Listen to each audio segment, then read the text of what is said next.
ঢেঁড়স গাছ লাগিয়েছি এখানে, কিন্তু ঢেঁড়স গাছের সাথে তো যেইভাবে ডাটা গাছ উঠেছে, ডাটা গাছ এইগুলো আপনা থেকে হয়েছে। এখন আমি এই ডাটাগুলো তুলে নিয়ে যাব, নইলে ঢেঁড়স গাছ তো ভালো হবে না। এগুলো কিন্তু আপনা থেকে উঠেছে, কিন্তু এত ভালো হয়েছে, এগুলো আজকে রান্না করে ফেলবো। এই সাইডটাতে শশার বিচি লাগিয়েছিলাম, এইগুলোতে উঠে গেল একটা চারা। এগুলো আগে না তুলতে পারলে পরে এই গাছের জন্য আমি যেই গাছ লাগিয়েছি, যে শশা গাছ, এগুলো হবে না। এগুলো এতটা মোটা হয়ে গেছে, এই গাছগুলো নইলে পরে আমার ভালো হবে না। ঘাস টাসগুলো পরিষ্কার করে দিলে গাছগুলো ভালো হবে। এখানে লাগিয়েছিলাম ঢেঁড়স, এগুলো বৃষ্টিতে সব এক জায়গায় হয়ে গেছে, লাইন করে লাগিয়েছিলাম। ঘাস টাসগুলো একটু বেছে দিই।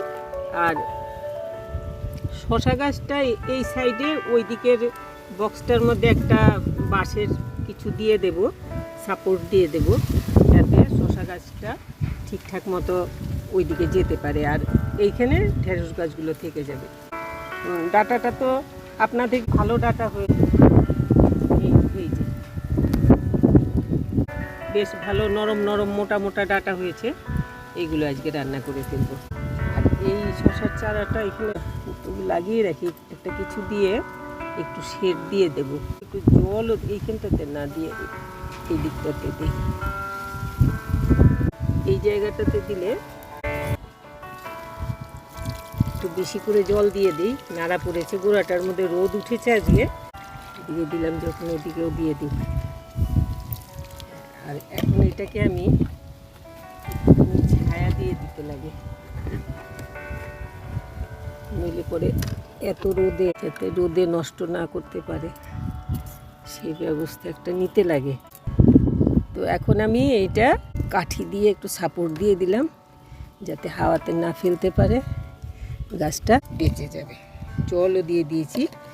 তো এই করলাম আর কি।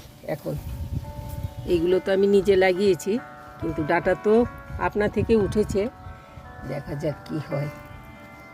আজকে হঠাৎ করে রোদটা খুব কড়া হয়ে গেছে, এই জন্য গাছগুলো একটু কাবু হয়ে গেছে।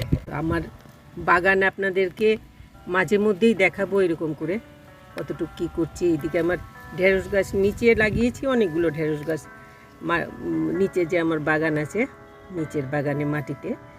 আর এখানে ছাদে যেগুলো লাগাচ্ছি সেগুলো দেখাবো।